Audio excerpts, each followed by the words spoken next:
아리조나 할트앤 서울 복음방송 주안의 하나 2부 방송으로 이어집니다. 주안의 하나 2부에는 우리의 신앙을 점검하고 주님을 향해 다시 집중하게 인도하는 프로그램 전심으로와 은혜의 설교 그리고 선교지에서 겪은 일들을 나누는 부르신 곳에서가 준비되어 있습니다. 먼저 전심으로 들으시겠습니다.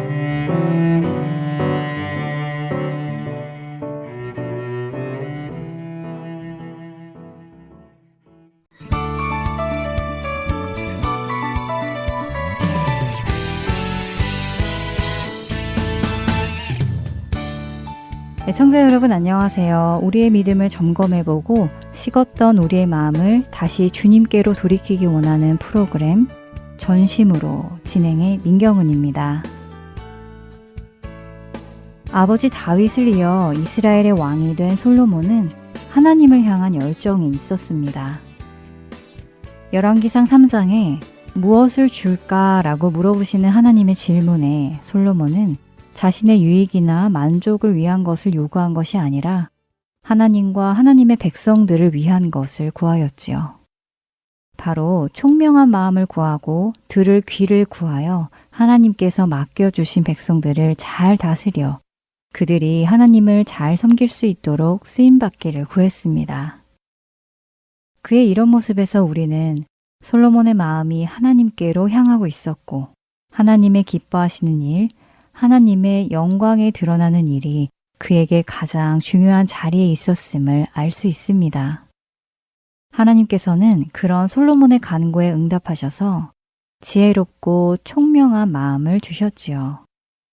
그로 인해 그는 이스라엘 백성들을 지혜로 다스리기 시작했고 온 세상의 사람들이 솔로몬의 지혜를 듣기 위해 그에게 나올 정도가 되었습니다.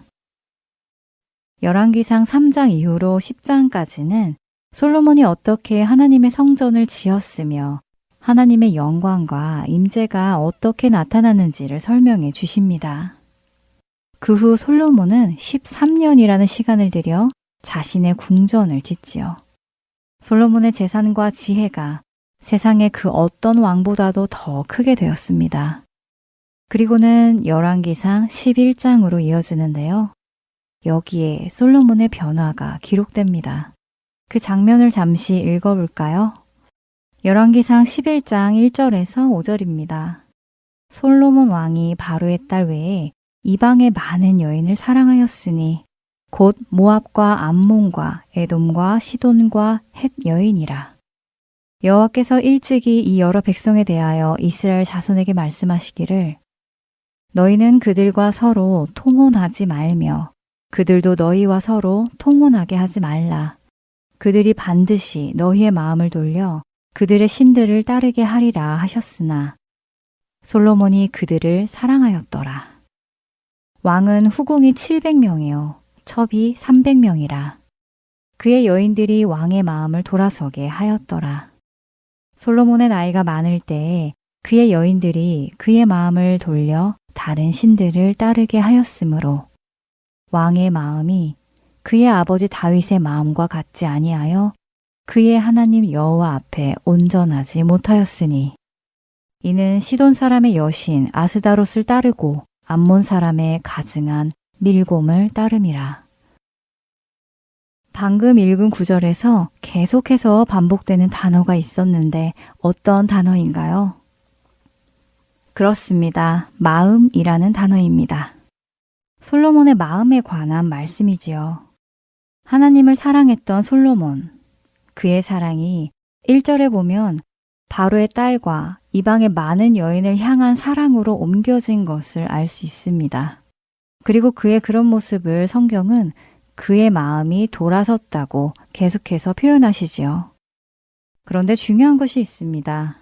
이러한 일이 있을 것이라고 하나님께서는 이미 말씀해 주셨다는 것입니다. 하나님께서 모세를 통해 해주신 말씀에 왜 믿지 않는 이방인들과 하나님의 백성이 결혼해서는 안 되는지를 말씀해 주셨지요. 그 이유는 믿지 않는 이방인 배우자가 믿는 백성의 마음을 돌려서는 자신들이 따르는 신들을 따르게 할 것이기 때문에 그렇다고 경고해 주셨습니다. 하지만 그 경고를 받았음에도, 그 말씀이 주어졌음에도 솔로몬은 자신의 이방 아내들을 사랑했고 그 아내들은 솔로몬의 마음을 돌아서게 했다는 것입니다. 솔로몬이 돌아선 것이 아니라 이방인 배우자들이 솔로몬의 마음을 돌아서게 했다는 표현에 우리는 집중해야 할 것입니다. 솔로몬이 이제 하나님을 사랑하지 않겠어, 하나님을 사랑하지 말아야겠다는 생각이나 결심을 한 적은 없을 것입니다. 그는 그저 자신에게 주어진 아내들을 사랑하기 시작했을 뿐입니다. 사실 아내를 사랑하는 것이 잘못은 아닙니다. 그러나 먼저는 그에게 아내가 하나가 아니었다는 것이 문제였지요. 하나님은 한 명 이상의 배우자를 허락하지 않으셨으니까요. 솔로몬은 하나님께서 허락하지 않으신 일, 곧 여러 명의 배우자를 두기 시작했습니다. 더더군다나 하나님께서 금하신 다른 신을 섬기는 여인들을 아내로 두었지요. 그리고 그들의 문화를 존중해 주었고 그들의 신앙을 존중해 주었습니다. 하지만 그 일들이 솔로몬의 마음을 하나님으로부터 자연스럽게 멀어져 가게 했고 하나님으로부터 마음이 돌아서게 한 것입니다. 이어지는 열왕기상 11장 6절은 솔로몬이 여호와의 눈앞에서 악을 행하여 그의 아버지 다윗이 여호와를 온전히 따름같이 따르지 아니하고 라고 말씀하시며 하나님을 사랑하던 솔로몬이 하나님의 눈앞에서 악을 행하는 사람으로 변한 것을 말씀해 주십니다. 더 놀라운 것은 9절과 10절에 보면 솔로몬이 마음을 돌려 이스라엘의 하나님 여호와를 떠남으로 여호와께서 그에게 진노하시니라. 여호와께서 일찍이 2번이나 그에게 나타나시고 이 일에 대하여 명령하사 다른 신을 따르지 말라 하셨으나 그가 여호와의 명령을 지키지 않았으므로 라고 말씀하고 계시다는 것입니다. 솔로몬의 이런 모습에 하나님께서 2번이나 그에게 나타나셔서 그의 마음을 다시 하나님께로 돌이키게 하시려고 말씀을 하셨다는 것입니다. 진노까지 하시면서 나타나셨음에도 불구하고 솔로몬은 하나님의 말씀을 듣지 않았다는 것이지요. 너무 두려운 일이 아닌가요? 하나님께서 2번이나 그에게 직접 나타나셔서 화를 내기까지 하셨는데도 그의 마음이 하나님께로 돌이킨 것이 아니라 하나님께 불순종했다는 사실이 말입니다. 어떻게 하나님을 그처럼 사랑하던 솔로몬이 이렇게 된 것일까요? 여러분은 그 이유가 무엇이라고 생각하시나요? 만일 솔로몬처럼 하나님을 사랑했고 하나님의 백성을 사랑했던 사람도 이렇게 하나님으로부터 돌아설 수 있다면 우리에게도 동일한 일이 일어날 수 있다는 말씀이 아닐까요? 그렇다면 우리는 솔로몬이 저지른 실수를 저지르지 않도록 그 이유를 알고 미리 준비해야 하지 않을까요? 왜냐하면 우리의 마음이 하나님으로부터 돌아서기 시작하고 그의 돌아섬이 오래되면 오래될수록 어느 시점에 더 이상 돌아올 수 없는 상태가 되어버릴 수도 있기 때문입니다. 많은 우리들이 이런 생각을 하기도 합니다. 지금은 비록 내 마음이 연약해서 죄를 짓지만 나중에는 회개할 거야. 죽기 전에만 회개하면 된다니까? 라는 근거 없는 생각을 하기도 합니다. 그러나 회개는 우리가 하고 싶다고 아무 때나 그렇게 할 수 있는 것이 아닙니다. 생각해 보시기 바랍니다.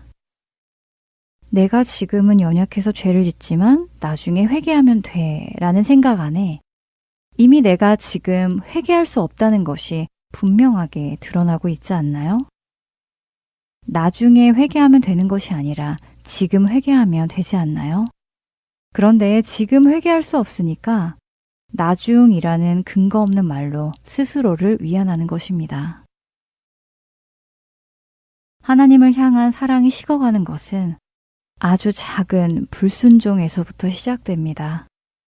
솔로몬의 당시의 문화 속에서 그리고 사람의 생각으로 다른 이방의 공주들을 아내로 맞아 그 나라들과 정치적으로 화친의 관계에 들어갔습니다. 세상의 시선에서는 그것이 지혜로운 일이었는지는 모르겠지만 그리고 그것이 당연한 것이었는지는 모르겠지만 그것은 하나님의 말씀을 기억하지 못하고 하나님의 말씀에 불순종하기 시작한 것입니다. 하나님을 향한 우리의 사랑이 식어가는 시점은 하나님의 말씀을 가벼이 여기기 시작할 때부터입니다. 어쩌면 닭이 먼저인지 달걀이 먼저인지인 것처럼 하나님의 말씀을 가벼이 여기기 시작하니까 사랑이 식어가는 것인지, 사랑이 식어가니까 하나님의 말씀을 가벼이 여기는 것인지는 모르겠습니다. 그러나 둘이 함께 가는 것은 분명합니다. 여러분의 마음은 어떠신가요? 하나님을 향한 사랑이 식어가고 계신가요? 그렇다면 혹시 내가 하나님의 말씀을 가벼이 여기고 있지는 않는지 살펴보시기 바랍니다. 하나님의 말씀에 불순종이라는 부담스러운 말을 쓰지 않는다 하더라도 우리가 하나님의 말씀을 가벼이 여기는 것은 불순종으로 가는 첫 단계인 것을 생각해 보시기 바랍니다. 한 주간 우리의 속마음을 살펴보고 하나님의 말씀에 불순종하는 것들이 있는지 찾아내고 내 마음을 돌이켜 하나님께로 향하는 은혜가 우리에게 있기를 소망합니다. 전심으로 다음 시간에 계속해서 이야기 나누겠습니다. 안녕히 계세요.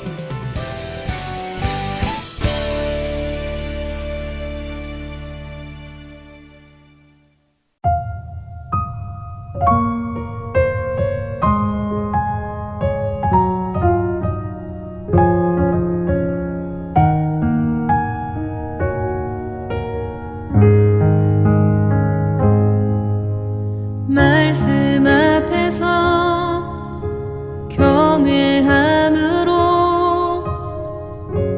주께 홀로 섭니다. 생명의 말씀 읽고 순종해 주를 예배합니다. 기록된 말씀 힘이 있어서 진리로 우리 거룩해 하며 거룩한 말씀 세세 영원히 복음이 되어 말씀하시네. 하나님 말씀에 두려워 떠는 자, 그 말씀에 생명을 거는 자 한 사람 찾으시는 주님의 약속을 믿어. 하나님 말씀에 운명을 거는 자 순종하며 주 따라가는 자 영원한 하나님 나라 이뤄갈 주의 교회여 일어나라.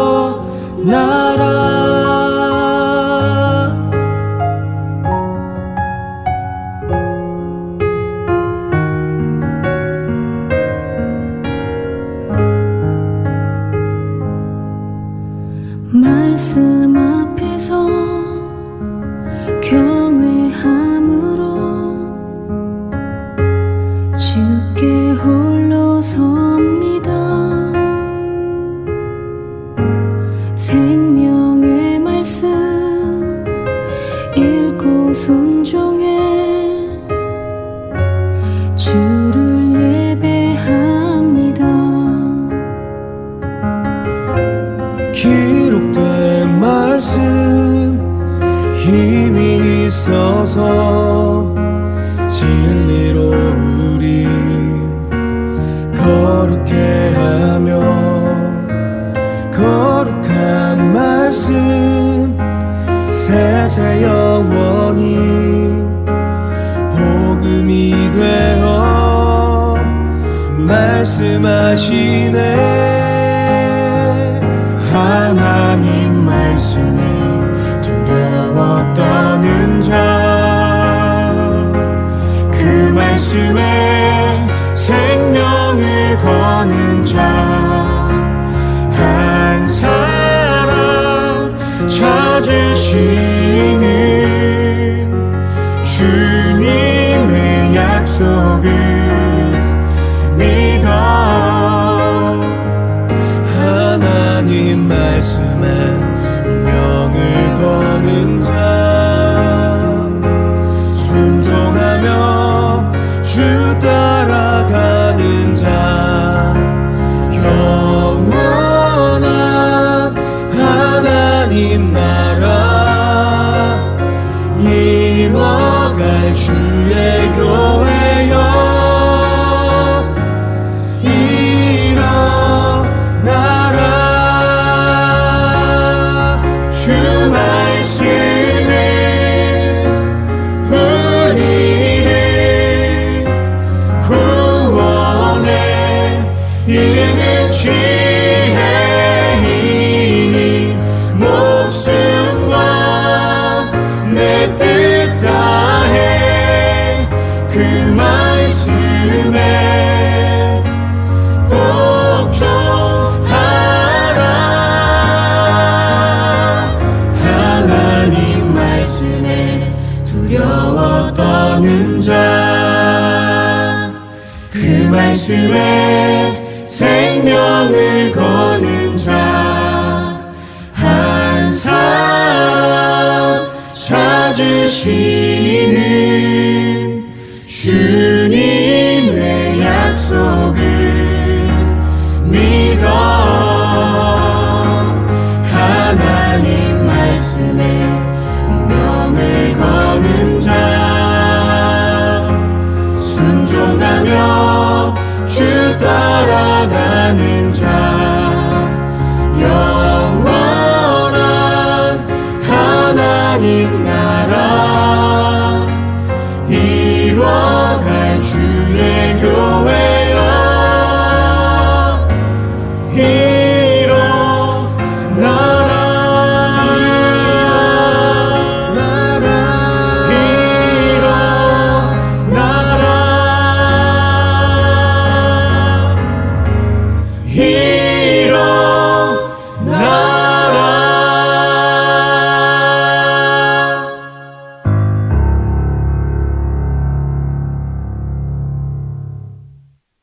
은혜의 설교 말씀으로 이어드립니다.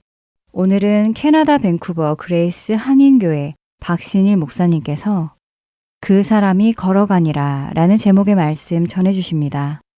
은혜 시간 되시길 바랍니다.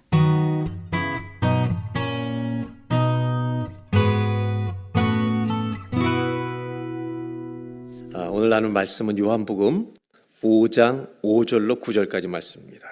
신약성경 요한복음 5장 5절로 9절 말씀. 제가 봉독해 드리겠습니다.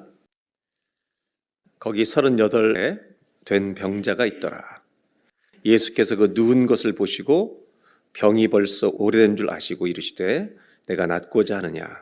병자가 대답하되 주여 물이 움직일 때 나를 못에 넣어준 사람이 없어 내가 가는 동안에 다른 사람이 먼저 내려가나이다.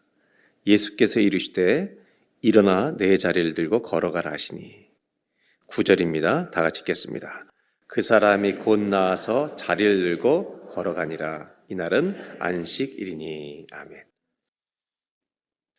보통 요한복음은 예수님이 누구신가 이렇게 I am 이라고 하는 문장으로 소개하는데 많이 해석되어 왔습니다.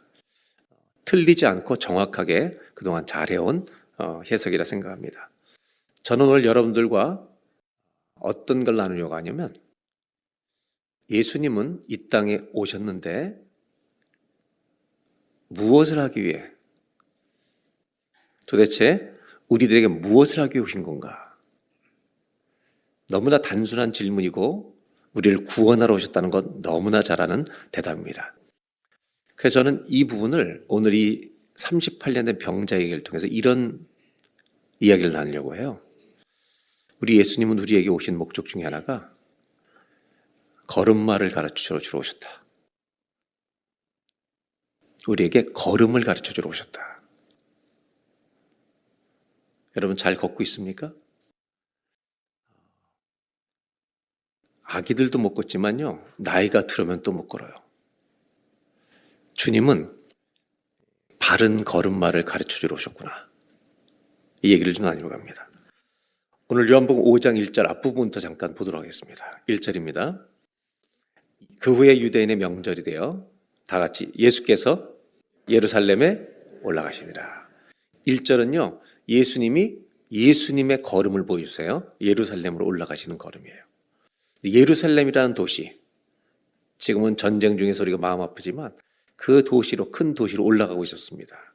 그런데 2절에 보면 예루살렘에 있는 양문 곁에 히브리 말로 베데스다라는 못이 있는데 거기 행각 5이 있고 5개 행각이 있는데 베데스다라는 연못가가 있었습니다. 3절 4절인데요. 그 안에 많은 병자, 맹인, 다리 저는 사람, 혈기 마른 사람들, 여러 종류의 환자들이 누워 있습니다. 그리고 가로하고 물의 움직임을 기다리니 이는 천사가 가끔 못에 내려와 물을 움직이게 하는데, 언제 내려올지 모르는데 천사가 한 번 딱 물을 움직이게 하고 나면 움직인 후에 먼저 들어가는 딱 한 사람은 어떤 병에 걸렸든지 낫게 된다는 신통한 역사를 가지고 있어서 그 주변에 환자들이 몰려있는 것은 당연합니다. 그러니까 성경은 이 예루살렘을 딱 비추어 주다가 더 갑자기 예루살렘의 한 작은 곳 줌인을 해가지고 베데스다 목가로 장면을 바꿔버립니다. 예루살렘으로 시작해서 베데스다로 좁혀지고 있다는 말입니다. 그리고 여기에는 수많은 병자들이 누워서 천사가 와서 또 한 번 물을 흔들어 주기를 기다리고 있다는 것입니다. 그리고 오늘 5장 5절에는 이렇게 시작합니다. 거기 38해 38년 동안 일어나지 못한 병자가 있었다고 말합니다. 38년이면 포기하기 충분한 시간입니다. 이 한 사람은 38년 된 병자는 베데스다 연못가에 있는 수많은 환자들을 대표하는 사람일 수 있습니다. 초대교회 이 요한복음 5장에 대한 초대교회 때부터 해석되어 온 역사가 있어요. 이 본문을 어떻게 해석해 왔는지. 초대교회는요, 그대로 해석했습니다. 그리고 몇 세대가 지나면 어떤 해석이 등장하냐면, 왜 다른 사람은 안 고쳐주셨는가, 이 고민의 해석이 나옵니다. 그리고 한참 지나면 좀 은유적인 해석으로 바뀝니다. 이런 해석도 나와요. 38년은 이 고난의 세월, 거의 40년이잖아요. 광야와 같은 시간이다. 그래서 베데스다는 우리들이 나음받기 어려운 율법을 상징한다. 그리고 예수님을 만나야 우리가 회복이 된다. 이런 은유적 해석까지, 조금 무리가 될 수 있지만 이런 해석들이 교회 역사에 있었습니다. 저는 이 38년 된 병자가 이제 오늘날의 관점에서 이렇게 얘기하고 싶어요. 그 당시의 환자들도 대표하지만 우리를 대표하는 사람일 수 있다. 우리는 늘 걸어 다니는데 주님 보실 때는 저 인간들이 다른 짓만 하고 다니는 겁니다. 누워있는 사람만도 못할 수 있다는 겁니다. 그런 사람 있잖아요. 가는 데마다 사고. 그 사람이 들어가면 사고예요. 그때 예수님은 5장 6절에 이 38년의 병자가 우리일 수 있다는 관점으로 보는 겁니다. 5장 6절에 여기 세 개의 동사가 나오는데, 보시고, 예수님이 봤다, 아시고, knew, 그리고 질문하십니다. asked. 이렇게 세 개의 동사가 나오죠. 조금 이따 이건 얘기하고요. 그리고 뭐라고 말씀하시냐면, 네가 낫고자 하느냐. 뜻밖의 질문입니다. 왜냐하면 왜 거기 있는 거예요? 이 사람이 왜 거기 누워 있는 거예요? 나으려고 있는 사람한테 너 낫고자 하느냐, 의지가 있어? 이렇게 물어보시는 거예요. 아니, 그 의지가 없으면 거기 뭐하러 38년을 기다리고 있는 겁니까? 마치 의지를 거듭 확인한 것 같은 질문이 나옵니다. 왜 예수님은 뻔한 질문을 하실까요? 저는 이 질문을 계속 읽으면서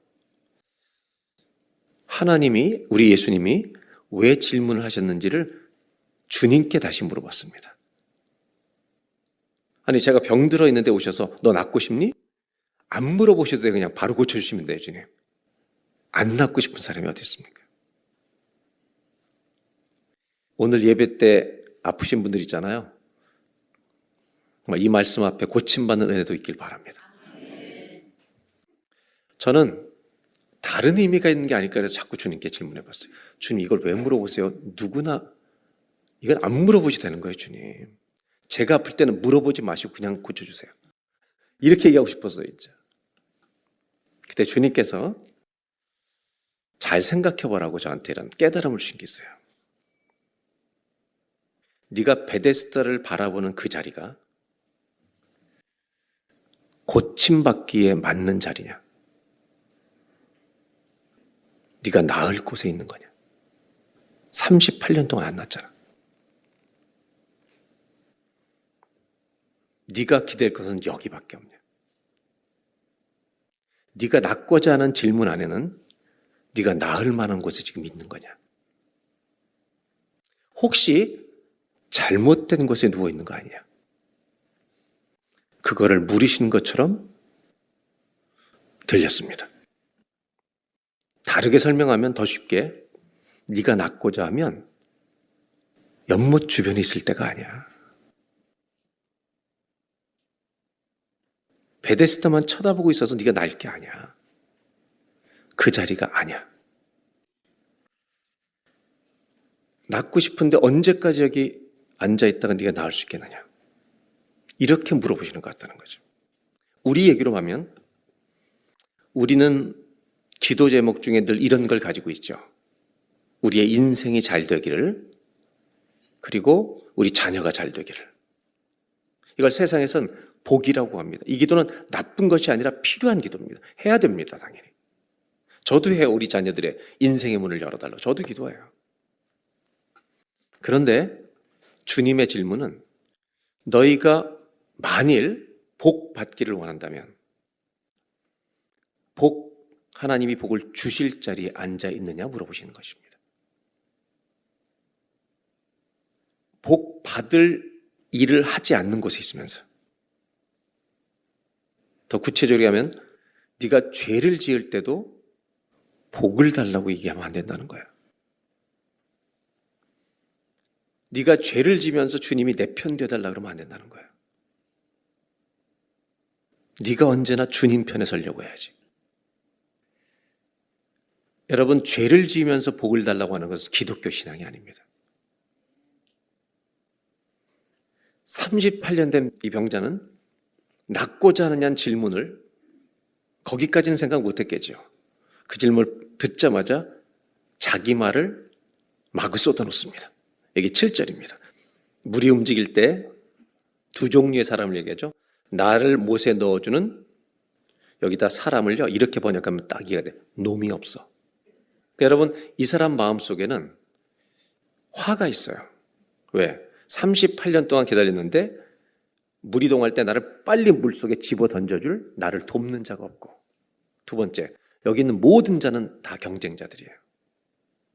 내가 들어가는데 기어가야 되는데, 아니, 뛰어서 들어갈 수 있는 다리가 멀쩡한 놈도 있는 거예요. 그러면서 아마 이런 기대를 가지고 말했겠죠. 이제 물이 동할 때 나를 집어넣어 주려고 오셨군요. 이런 기대를 가지고 이 말하는 겁니다. 예수님은 전혀 코드가 안 맞는 말을 하세요. 그래, 내가 집어 던져줄게. 아니면 다른 먼저 들어가는 사람 다 막아줄게. 이렇게 말씀하시잖아요. 그리고 8절에 이 뜻밖의 한 번도 못 들어본 38년 동안 이런 얘기를 하시는 거예요. 일어나 내 자리를 들고 걸어가래요. 아니, 못 일어난다니까? 못 일어난 사람께 일어나래요. 말도 안 되는 얘기를 하시는 거예요.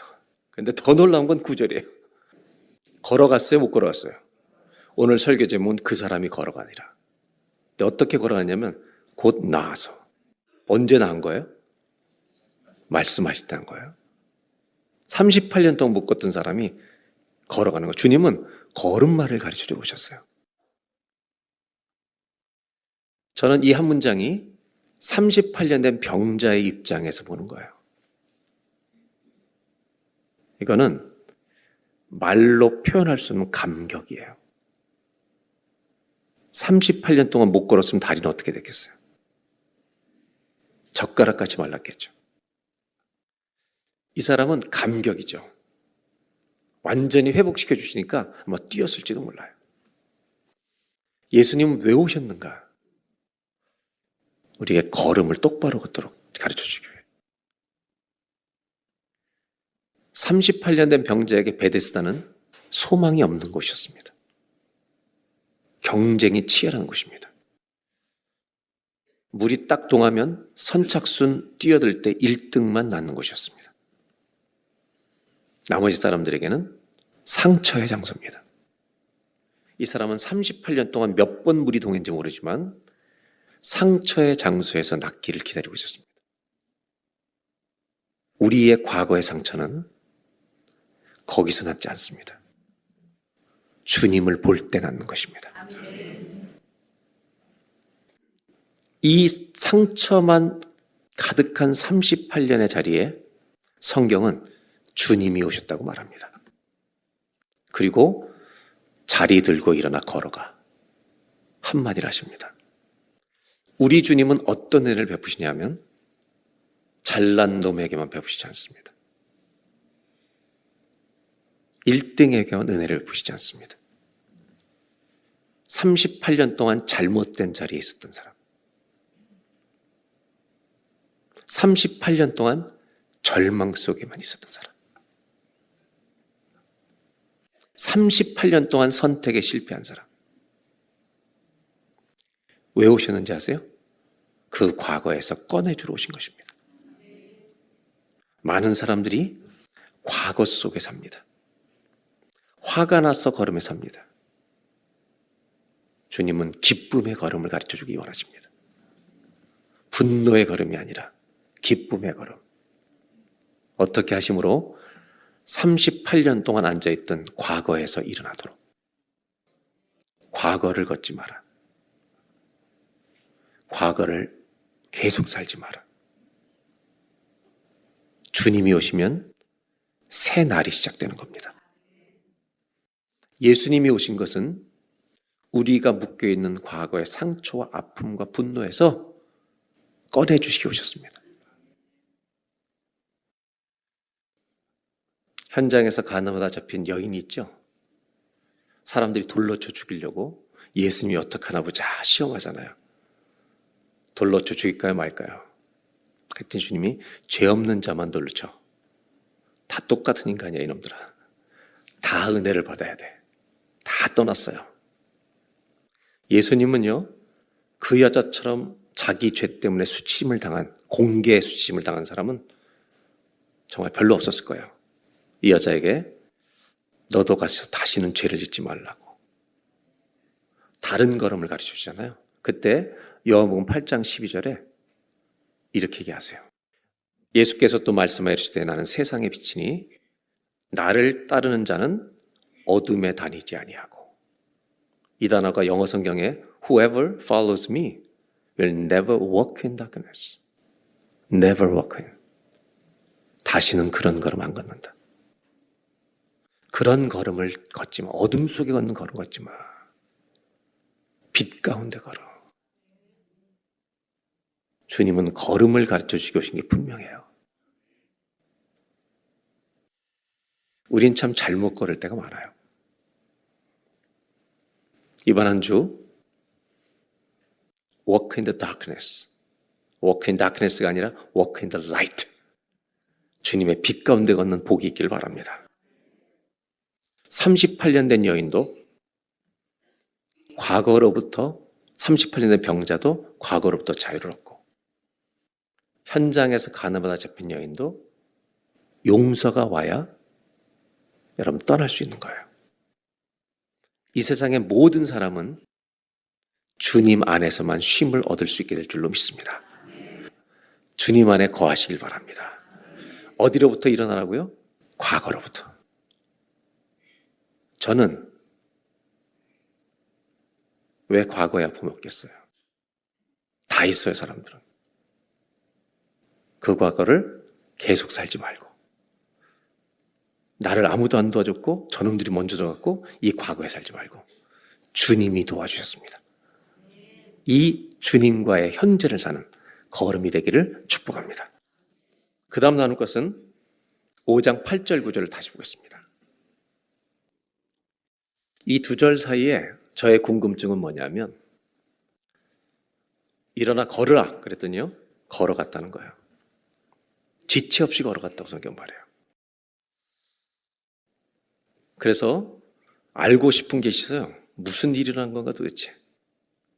걸어가라 했더니 일어나 버렸어요. 근데 성경은 딱 한 단어를 쓰죠. 나았대요. 무슨 일이 일어났냐면 그가 나음을 받았다고 말해요. 프린스턴 대학의 역사학 교수였던 로버트 브라운이라는 사람이 있는데, 이분은 초대교 역사를 연구하다 이렇게 정리를 했어요. 초대교회의 기독교가 그 핍박 속에 어마어마한 부흥을 이루는데, 이 익스펜션이 일어나는데, 이렇게 급성장했던 매우 건강한 사회적 여러 이유들이 밝혀졌다는 거예요. 너무너무 깨끗하게 산 거예요, 크리스찬들이. 멋지게 산 거예요. 너무 많은 사랑을 베푸는 거예요. 그게 힘이었다는 거예요. 그럼에도 불구하고 부정할 수 없는 게 남아있는 게 있대요. 초대교회 부흥에는. 그게 뭔지 아세요? Signs and wonders. 수많은 힐링들이 있었다는 거예요. 이 역사는 역사 속에 부정할 수 없다는 거예요. 주님의 능력이 나타난 거예요. 저의 기도는 오늘 아픈 분들에게, 오늘 예배에도 주님의 역사가 있길 바라는 거예요. 오늘 이 이야기 속에 주님이 가르치신 또 하나의 걸음이 있습니다. 우리는 내 힘으로 걸을 수 없을 때가 있어요. 주저앉고 싶을 때가 있다는 거죠. 내 힘으로 일어날 수 없는 인생의 문제와 무게에 깔려버릴 때가 있어요. 욥도 주저앉을 때가 있잖아요. 그 경건했고 믿음 좋았던 사람도. 한나는 아기 못 나서 돌아다닐 수가 없었어요. 성전에서 앉아서 울고 울었죠. 솔직히 말해보세요. 그렇게 갈 수 없고 걸을 수 없고 주저앉아 있는 사람들, 그들을 손잡아 주신 분이 누구였는지, 그들을 일으켜 주신 분이 누구였는지. 내 힘으로 걸을 수 없을 때 있잖아요. 주님이 붙들어 주시면 다시 걸음을 배우는 거예요. 힘을 얻는 겁니다. 38년 된 병자는요, 화가 나서 떠들지만 속으로 울고 있는 거예요. 여러분. 말은 화를 내지만 속은 답답해 죽어요. 울지. 억울해서도 울고 소망이 안 보여서도 울었죠. 38년은 절망하기 충분한 시간이에요. 자, 여러분들에게 물어볼게요. 여러분, 주저앉고 싶은 때 있어요, 없어요? 있었죠? 없었던 분들은 염려하지 말라니까. 염려하지 말라고요. 다 알죠? 곧 다 와요. 예수님은 이 38년 된 병자에게 새 걸음을 가르쳐 준 거죠. 네 힘으로 갈 수 없을 때가 있는 거야. 그때 나를 봐야 돼. 내가 너를 일으켜 줄 거다. 오늘 이 예배 시간에 주님이 여러분 앞에 걸어오시길 바랍니다.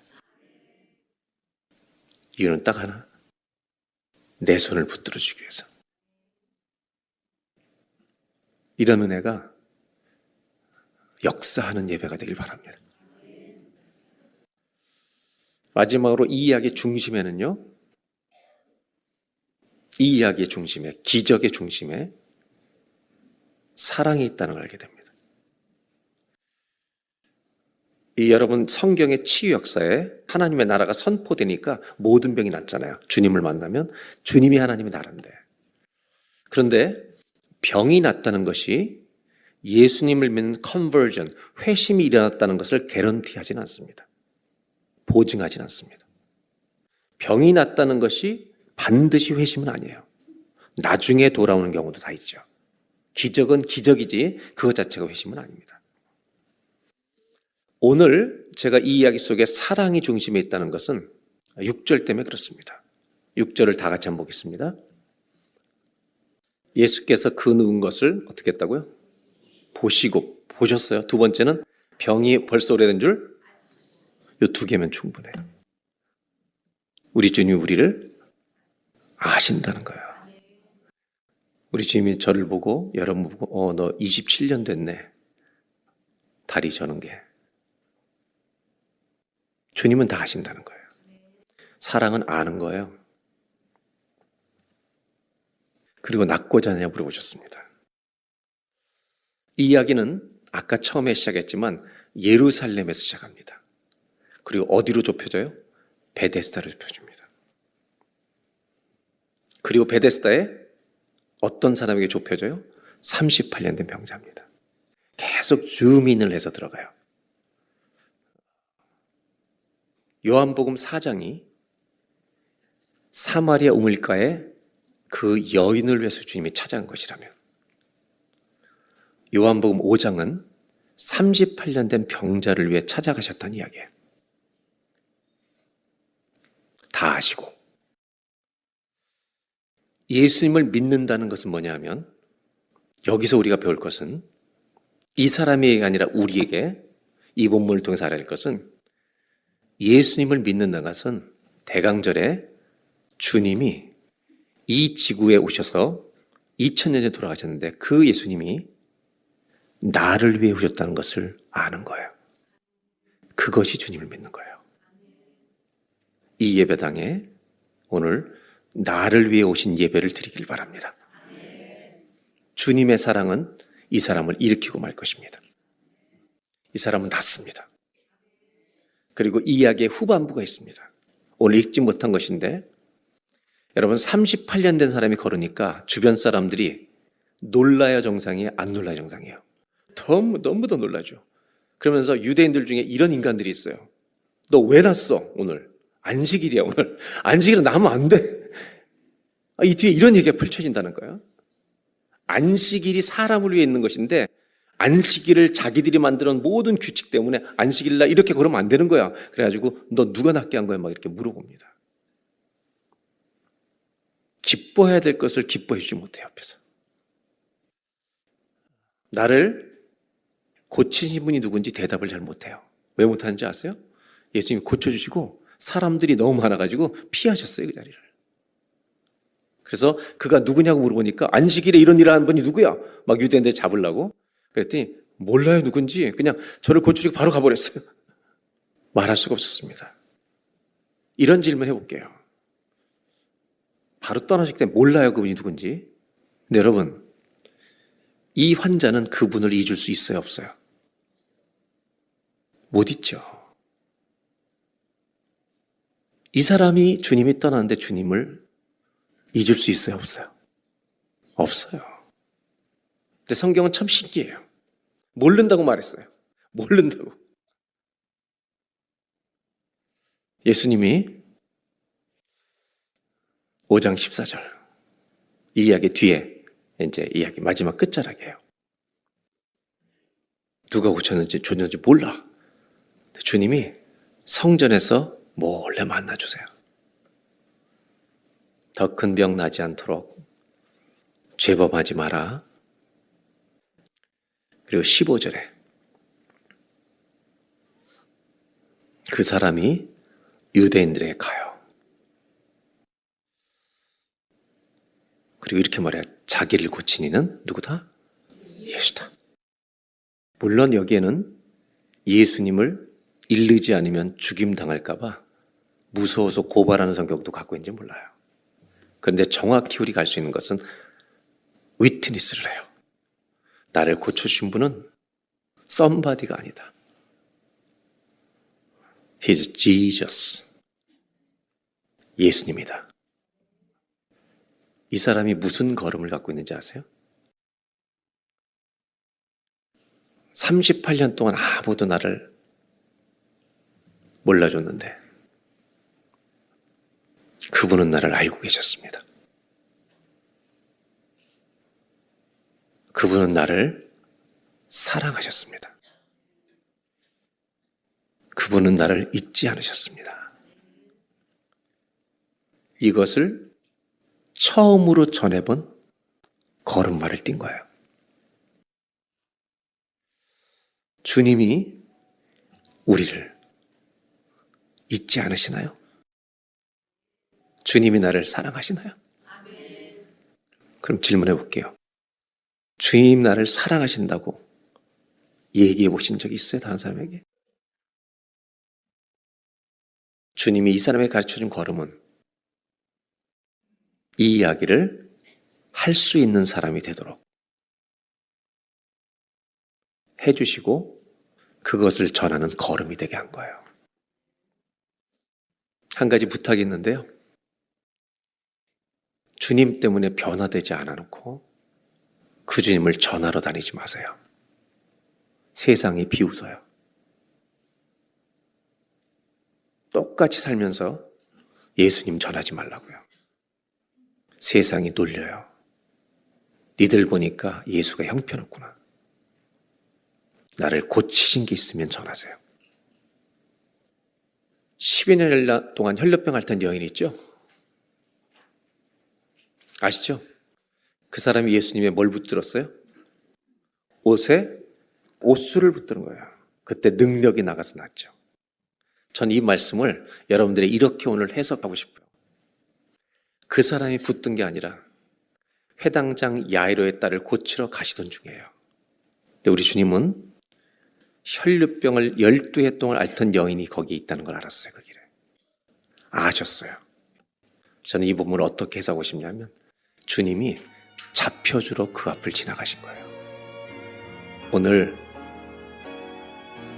기도할 때 주님이 여러분 앞에 잡혀주러 오시는 예배가 되길 바랍니다.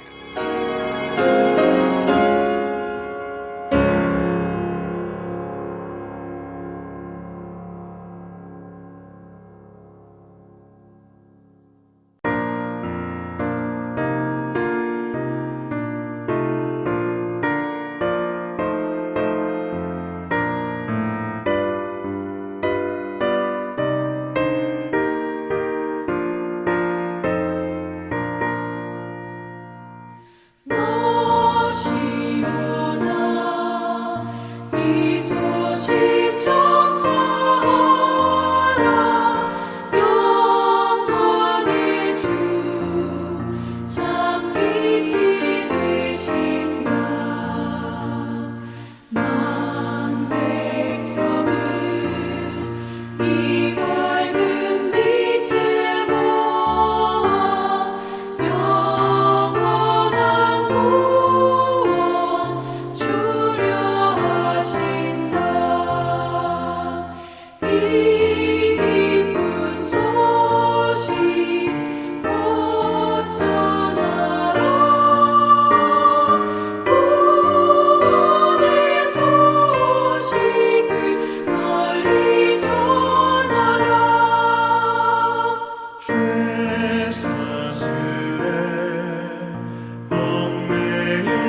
하트앤서울 복음방송은 더 나은 방송과 더 많은 방송을 제작하기 위해 편집 봉사자를 찾고 있습니다.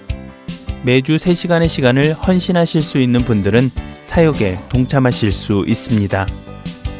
컴퓨터가 익숙하지 못한 분들을 위한 기초 편집 교육도 준비되어 있습니다.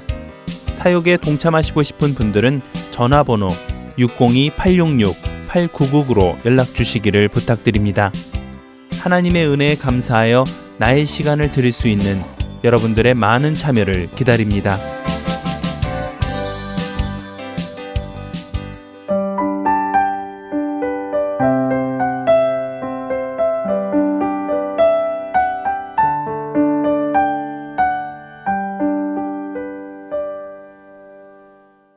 부르신 곳에서 함께 들으시겠습니다. 오늘은 인도네시아에서 선교하시는 최주연 선교사님의 마지막 이야기입니다.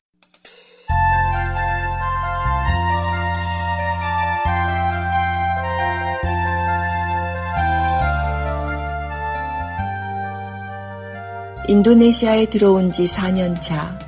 하나님께 묻고 싶었지만 꾹꾹 누르며 참았던 질문들이 마구 터지면서 내 마음의 풍랑을 걷잡을 수 없었습니다. 가장 오래 씨름했던 질문은 왜 이 늦은 나이에 또 막내 정연이를 주셨나요? 였습니다. 물론 생명이 하나님의 가장 큰 선물이라는 것을 압니다. 루프를 하고 있었음에도 넷째 정연이를 허락하셨으면 분명 이유가 있을 것입니다.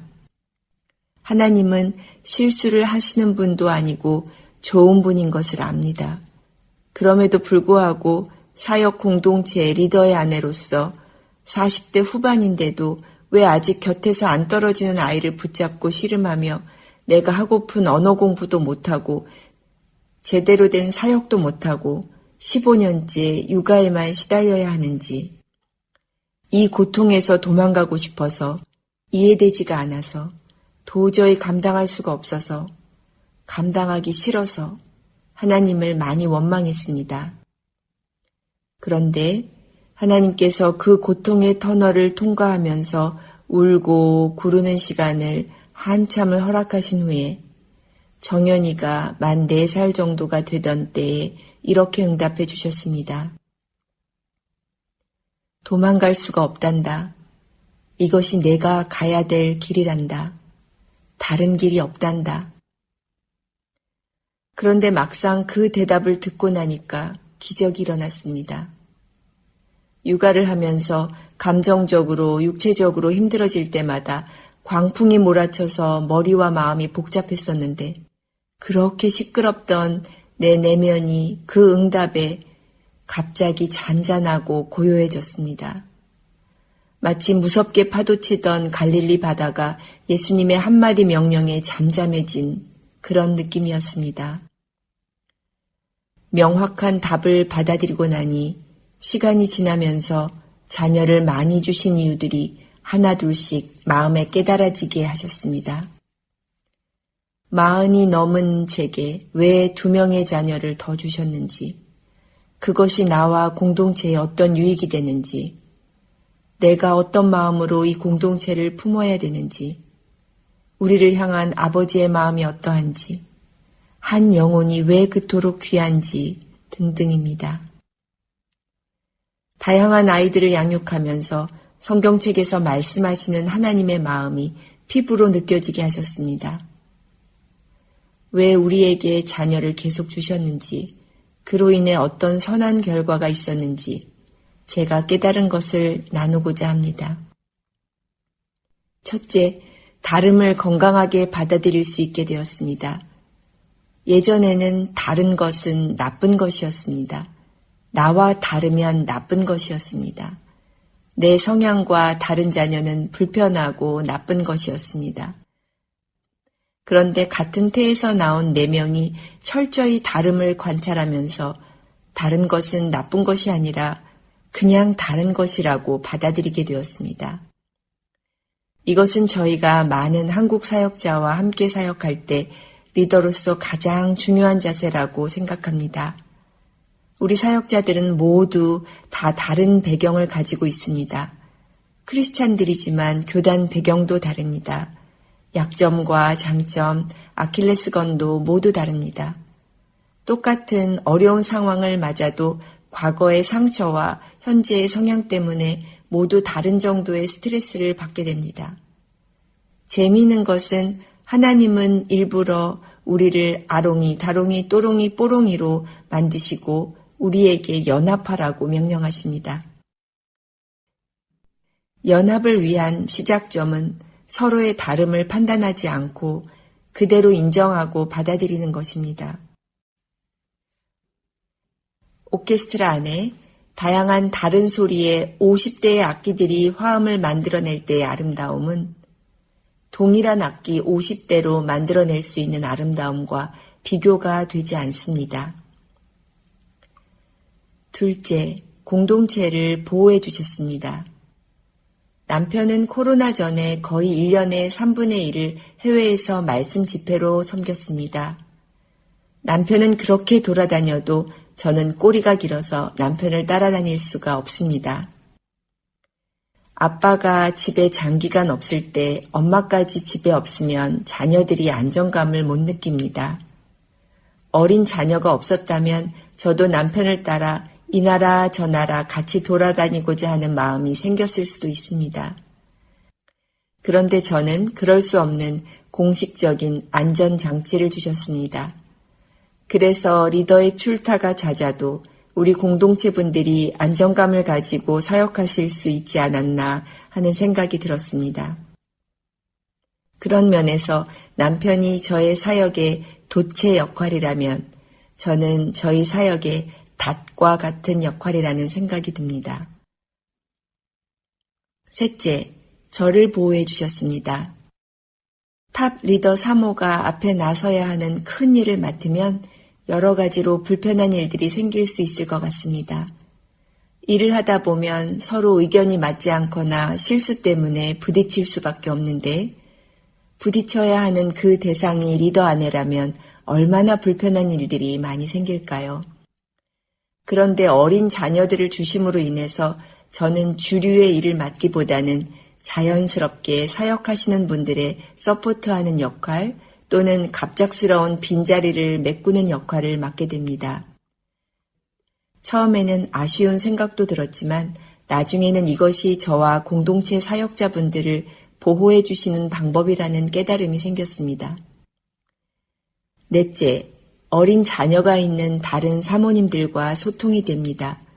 저희 사역에는 20여 가구의 선교사님 가정들이 함께 사역합니다. 저는 아이들의 나이폭이 크기 때문에 다양한 사모님들과 소통이 가능합니다.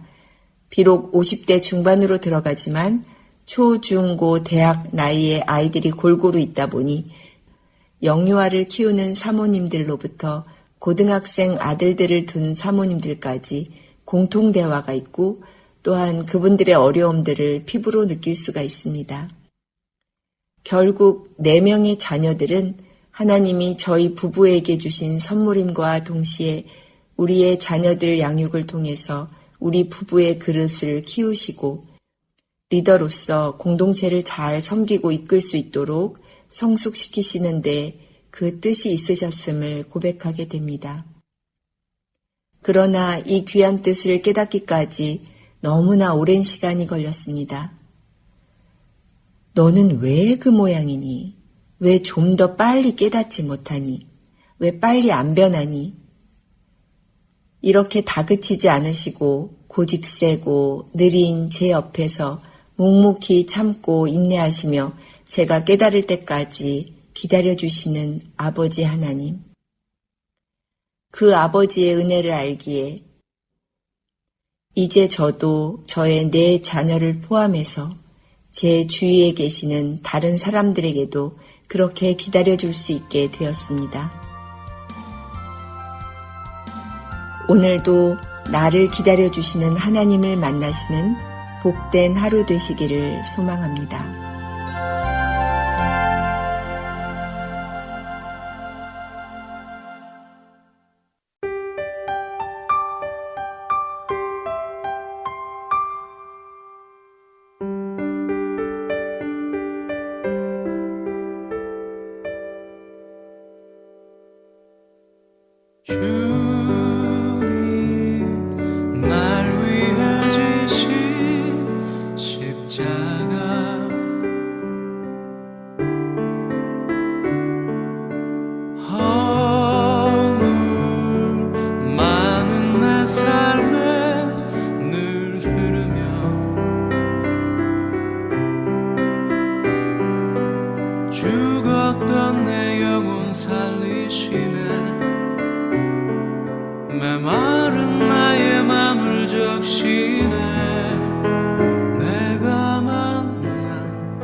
십자가에 못 박혀 죽었으니 이제 내가 사는 것 아니요 오직 내 안에 그분이 사는 것 내가 만난 가장 큰 용서 예수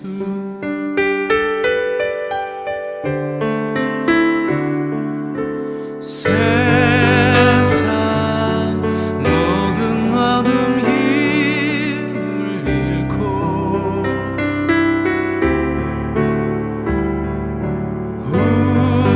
우리 가진 모든 미움 녹아지리라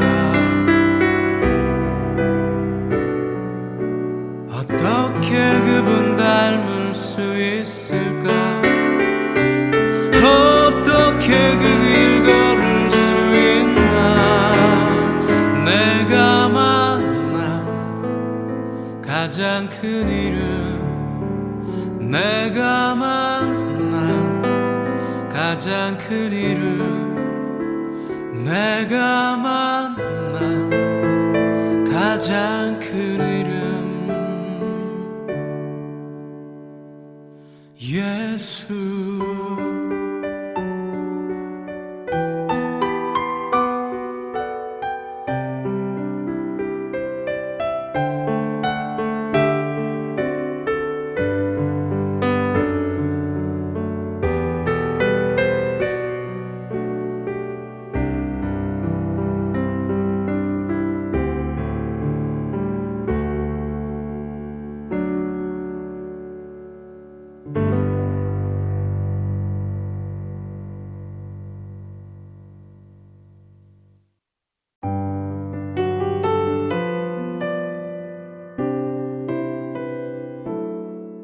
주안의 하나 2부 준비된 순서는 여기까지입니다.